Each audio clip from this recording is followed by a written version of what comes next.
30 years সংগ্ৰামৰ পিছত যি জনগোষ্ঠী জনজাতিকৰণৰ কাৰণে সংগ্ৰাম কৰি আছে আৰু এই সংগ্ৰামৰ যদিও আজি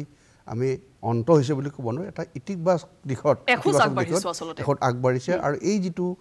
মন্ত্ৰীগোটৰ প্ৰতিবেদন সেই মন্ত্ৰীগোটৰ প্ৰতিবেদনত যথেষ্টখিনি আশাৰ ৰেঙনি দেখা যায় আৰু মন্ত্ৰীগোটৰ প্ৰতিবেদনটোৱে যে জনজাতিকৰণ হ'ব সেইটো শুদ্ধ নহয় পাৰ ইয়াৰ যিটো পাৰ্লিমেণ্টাৰী প্ৰক্ৰিয়া আৰু আপোনালোকে জানে ভাৰতীয় সংবিধানৰ 342 আছে ৰাষ্ট্ৰপতিয়ে তেওঁ অধ্যাদেশ জাৰি কৰি তেওঁক জনজাতিকৰণৰ তালিকাত নামটো সোমাব পাৰে আৰু সেইটো পাৰ্লিমেণ্টাৰী প্ৰচেছত থৈ দি যায় গতিকে এই পাৰ্লিমেণ্টাৰী প্ৰচেছত যাবৰ কাৰণে যেহেতু অসমৰ ক্ষেত্ৰত স্পেচিয়েলি অসমৰ পৰা এটা স্পেচিয়েল ৰিপৰ্ট লাগে আৰু 2000 চনৰ পৰা এটা তেতিয়াৰ আমাৰ তৰুণ গগৈ ডাঙৰীয়া চৰকাৰটো প্ৰপ'জেল গৈছিল আৰু তেওঁলোকে পঠাইছিল যে 6 জনগোষ্ঠীক জনজাতিকৰণ দিব লাগে কিন্তু বাকি যিটা এক্সিষ্টিং বৰ্তমান যিটা জনজাতিয়ে সাংবিধানিক সুৰক্ষা কৱচত আছে তেওঁলোকৰ যাতে কোনো ধৰণৰ অধিকাৰ খৰ্ব নহয় বা তেওঁলোকৰ কোনো ধৰণৰ অধিকাৰৰ পৰা বঞ্চিত নহয় তে সেই ক্ষেত্ৰত চৰকাৰে দিবলৈ ইচ্ছুক কিন্তু চৰকাৰৰ ফালৰ পৰা গোটেইবোৰ বিষয়বোৰ যি আমাৰ এন্থ্ৰোগ্ৰাফি যিটো নিৰ্গোষ্ঠীয় যিটো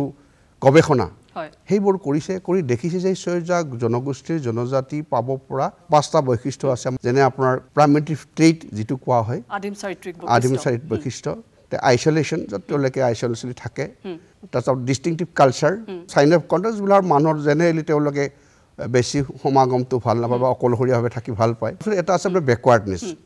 এইগিটা আমি দেখি তাত যদিও দুটামান বিদ্যমান নহয় আৰু আজিৰ ডেটত যিসকল এক্সিষ্টিং জনজাতি আছে তেওঁলোকৰ ক্ষেত্ৰতো দেখা যায় যে সম্পূৰ্ণ সেই 5টা এটা লাহে লাহে ডেভেলপমেন্ট হোৱাৰ লগে তেওঁলোকৰ সেইবোৰ পৰিস্ফুট নহয় গতিকে দেখা যায় এই 6 জনগোষ্ঠীক জনজাতিকৰণ কৰিব পাৰি কিন্তু প্ৰক্ৰিয়াটো ইমান দেৰি হোৱাৰ কাৰণ হ'ল কি বৰ্তমান আমাৰ অসমৰ যে ভাৰতীয় জনতা পাৰ্টি চৰকাৰ তাহানিৰ আমাৰ মাননীয় সৰ্বানন্দ সোণোৱালৰ নেতৃত্বত 2016 চনতে এখন প্ৰতিবেদন এখন তৈয়াৰ কৰিছিল কৰাৰ পিছত চেন্ট্ৰেল গভৰ্ণমেণ্টক প্ৰপ'জেল দিছিল চেন্ট্ৰেল গভৰ্ণমেণ্টে এখন এমকে সিংলা বুলি ফেলে কমিটি এটা 2018 ত গঠন কৰিছিল আৰু সিংলাই তেওঁ গোটেইখিনি পৰিবাদী চাই ক'লে যে এই বস্তুটো সমাধান সূত্ৰটো অসমৰ পৰা আহিব লাগিব আমি কৰাত কৰি দিম কিন্তু অসমৰ যিসকল জনগোষ্ঠী আছে হ'ব আৰু যিসকলে হ'বলৈ গৈ আছে হয় তেওঁলোকৰ মাজত এটা যদি আন্ডাৰষ্টেণ্ডিং বুজাবুজি বা সংঘাতৰ সৃষ্টি হয় সেই গোটেই অসমীয়া জাতি গঠন প্ৰক্ৰিয়াত বিনষ্ট হ'ব পাৰে বুলি তেওঁলোকে যথেষ্টখিনি গৱেষণা কৰিলে এই মন্ত্ৰীগোটে 3টা কমিটি গঠন কৰাইছিল এই বছৰৰ জানুৱাৰী মাহত আৰু এওঁলোকে গোটেই সেই চেন্ট্ৰেল গভৰ্ণমেণ্টৰ পৰা যিবিলাক ইনপুট আৰু বিভিন্ন জনজাতীয় সংগঠন সংগ্ৰামী সংগঠন তেওঁলোকৰ লগত আলোচনা কৰি এটা সমাধানৰ সূত্ৰ তৈয়াৰ হৈছে আৰু মই ভাবো যে এইটো গ্ৰহণযোগ্য এটা সমাধান সূত্ৰ